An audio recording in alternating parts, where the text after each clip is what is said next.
नमस्कार। आज बात करते हैं भारत की एक ऐसी कहानी की जो वाकई में बहुत इंस्पायरिंग है। ये कहानी है कि कैसे भारत ने तमाम मुश्किलों के बावजूद दुनिया को हैरान करते हुए अपने खुद के सुपर कंप्यूटर बनाए। ये आत्मनिर्भरता और जबरदस्त इच्छा शक्ति की एक सच्ची कहानी है। लेकिन इससे पहले कि हम शुरू करें, एक सवाल। कभी सोचा है कि ये जो तूफान और मॉनसून की इतनी सटीक भविष्यवाणियां होती हैं, जो लाखों जानें बचाती हैं, ये आखिर हो कैसे पाती हैं? इसका जवाब एक बहुत ही शक्तिशाली टेक्नोलॉजी में छुपा है, और आज हम उसी की कहानी जानने वाले हैं। तो चलिए, इस कहानी की पहली परत खोलते हैं। भारत की इस यात्रा को समझने से पहले ये जानना जरूरी है कि आखिर ये सुपर कंप्यूटर होते क्या हैं, और ये हमारे आपके घर के कंप्यूटर से इतने अलग क्यों हैं? इसे ना ऐसे समझिए, अगर हमारा लैपटॉप एक तेज रफ्तार वाली कार है तो सुपर कंप्यूटर एक रॉकेट शिप है। इसमें एक नहीं बल्कि हजारों प्रोसेसर एक साथ मिलकर काम करते हैं, और यही चीज इसे एक नॉर्मल कंप्यूटर से हजारों गुना ज्यादा तेज बनाती है। इसका काम है ऐसी मुश्किल से मुश्किल कैलकुलेशंस को सुलझाना जो किसी और मशीन के बस की बात ही नहीं है। अच्छा, तो अब ये तो समझ आ गया कि सुपर कंप्यूटर्स क्या होते हैं। तब थोड़ा सा पीछे चलते हैं टाइम में और देखते हैं कि दुनिया भर में इन पावरफुल मशीनों को बनाने की ये जो रेस थी, ये शुरू कैसे हुई। तो कहानी शुरू होती है 1960s में। 1964 में सीमोर क्रे नाम के एक जीनियस ने दुनिया का पहला सफल सुपर कंप्यूटर बनाया, CDC 6600। फिर 1976 में आया उनका क्रे 1, जिसने अपनी जबरदस्त स्पीड और अनोखे डिजाइन से पूरी इंडस्ट्री में जैसे क्रांति ला दी।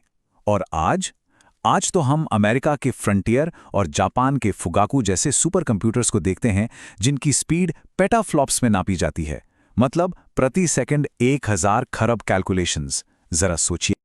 और इस पूरी ग्लोबल क्रांति के पीछे एक ही इंसान का दिमाग था, सेमोर क्रे।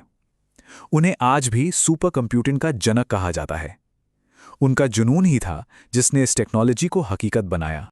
अब इस ग्लोबल रेस के बीच आते हैं भारत की कहानी पर, और भारत के लिए यह रास्ता कहना पड़ेगा बिल्कुल आसान नहीं था। यह सिर्फ एक टेक्नोलॉजी हासिल करने की बात नहीं थी, यह आत्मनिर्भर बनने की एक बहुत बड़ी लड़ाई थी। ये बात है 1980s की।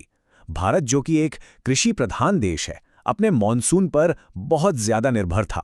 सोचिए, एक गलत भविष्यवाणी का मतलब था सूखा या बाढ़, और लाखों लोगों की जिंदगी दांव पर।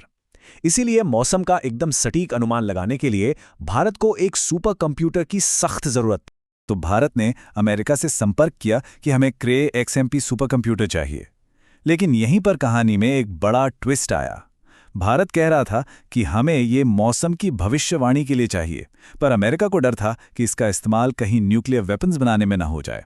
और बस इसी डर की वजह से अमेरिका ने साफ साफ मना कर दिया। लेकिन अमेरिका के इस इनकार ने भारत को तोड़ा नहीं, बल्कि कह सकते हैं कि एक तरह से जगा दिया। अब यह वक्त था जवाब देने का, अपनी ताकत दिखाने का, और भारत का जवाब था एक शब्द में, परम।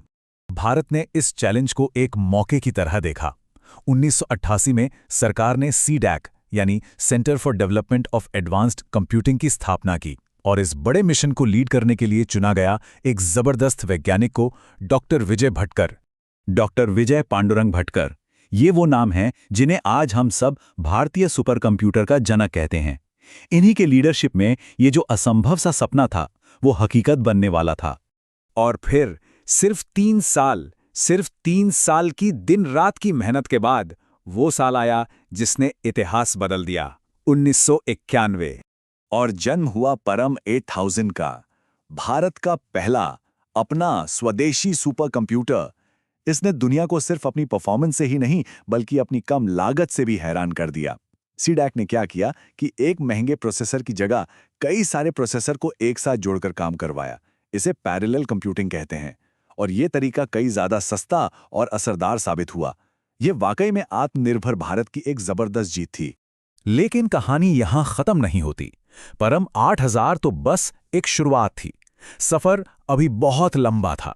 चलिए देखते हैं कि उस ऐतिहासिक जीत के बाद से आज भारत सुपर कंप्यूटिंग में कहां खड़ा है और आगे का रास्ता कैसा दिखता है। इस सफर को देखिए जरा। 1991 में परम 8000 से शुरुआत हुई, फिर 1998 में आया परम 10000, 2018 में खास तौर पर मौसम के लिए बने प्रत्युष और मिहिर। और ये सिलसिला आज भी रुका नहीं है। हाल ही में 2023 में आया भारत का सबसे तेज एआई सुपर कंप्यूटर ऐरावत, और अब 2024 में परम रुद्र जैसी नई पीढ़ी की मशीनें। भारत लगातार इस रेस में आगे बढ़ रहा है। तो आज ये मशीनें हमारे लिए क्या कर रही हैं?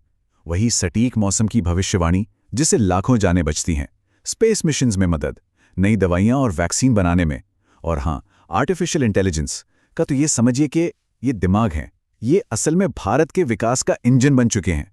तो भारत की ये यात्रा हमें सिखाती है कि कैसे एक ना को एक अवसर में बदला जा सकता है, और कैसे अगर ठान लिया जाए तो कोई भी लक्ष्य हासिल किया जा सकता है। और ये हमें एक बहुत ही दिलचस्प सवाल पर लाकर छोड़ देती है कि परम रुद्र जैसे भारत के जो ये नए सुपर कंप्यूटर हैं, ये भविष्य में हमारे लिए और कौन-कौन सी कमाल की संभावनाओं के दरवाजे खोलने वाले हैं।